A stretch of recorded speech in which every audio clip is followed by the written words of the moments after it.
There is a quiet truth about distance. It does not arrive suddenly. It grows slowly, almost gently. This story begins with two children who share a moment in time. Their names are Takaki and Akari. They meet in elementary school in Tokyo. At first, their connection is simple. They sit near each other in class. They walk the same streets after school. They talk about small things. Books they like. Cats they see on the way home. The sound of trains passing nearby. Takaki is calm and observant. He listens more than he speaks. Akari is gentle and thoughtful. She notices details others miss. They feel comfortable together, as if silence itself understands them. Soon they begin to wait for each other after school. They walk side by side under trees and power lines. Sometimes they stop near the railway crossing and watch the trains pass. The sound is loud. The ground vibrates. But standing there together, they feel peaceful. Their friendship deepens quietly. They exchange books. They share lunch. Words are not always necessary. Then, one day, everything changes. Akari tells Takaki that her family is moving. Not far, but far enough. A different part of the city. Different train lines. Different routines. They are too young to understand what this means, but they feel it. Something is ending. After Akari moves away, they begin to write letters. At first, often, long letters, carefully written. They describe their days, their schools, the weather. Takaki waits for the mail with quiet excitement. Akari writes with care, choosing each word.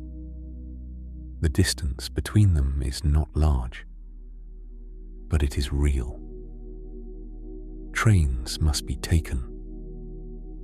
Time must be planned. Still, their connection remains. The letters become a bridge between two lives. Then, Takaki receives news. His family will move again. This time, much farther away, to the south. The distance will no longer be small.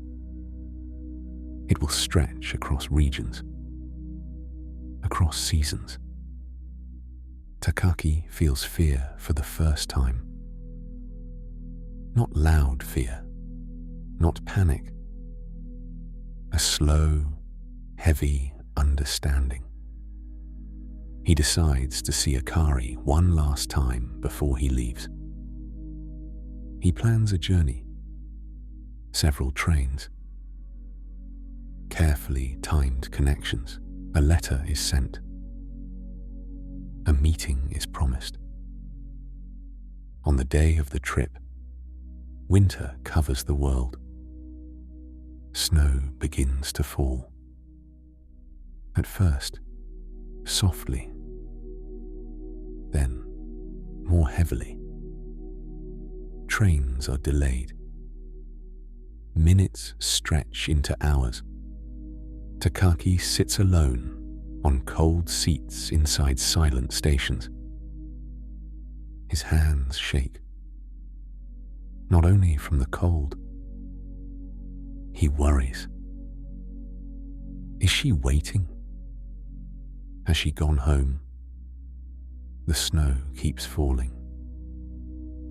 Time moves forward without asking permission.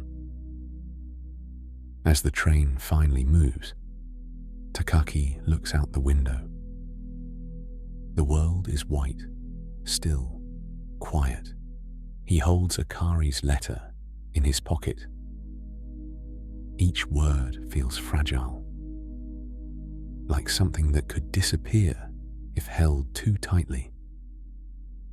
This is the beginning, not of separation, but of distance, the kind that grows slowly, at the speed of 5 centimeters per second.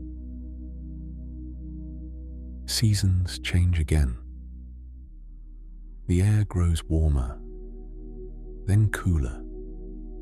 The sky shifts from pale blue to gold to grey. Takaki writes letters he may never send. Words pour from his heart, careful, gentle. He speaks of what he sees, of what he feels, of the quiet ache that follows him like a shadow. Akari reads silently. She feels the same ache, a tender longing, a soft sadness. Yet, it is not pain.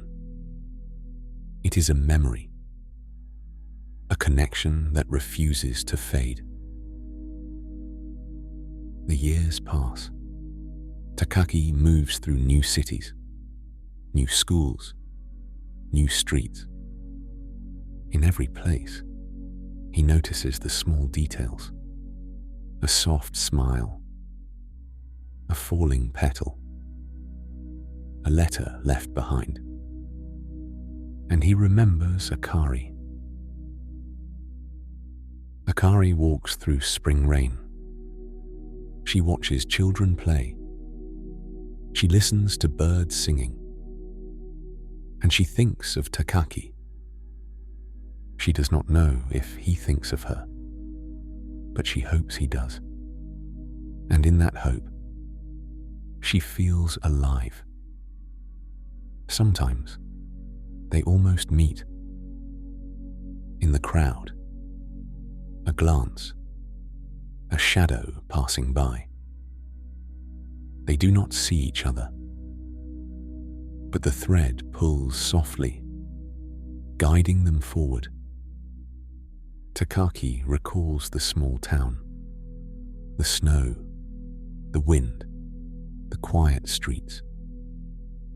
He recalls Akari's laugh, her voice like the wind through pine trees. He longs to hear it again, to speak her name, to know her face without doubt, without hesitation. Akari remembers too.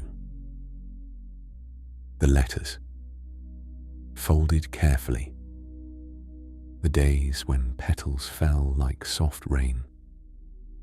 She wonders if he remembers, if he still carries the thread as she does. One winter evening, Takaki walks the city streets. Lights glow, reflecting on wet pavement. He pauses. A feeling stirs in his chest. Familiar, quiet, like a memory half forgotten. Akari moves through the city too. The same streets, the same lights. She stops. A gentle recognition. A soft pull. They pause. Eyes meet across the train platform. Time slows. Nothing else matters.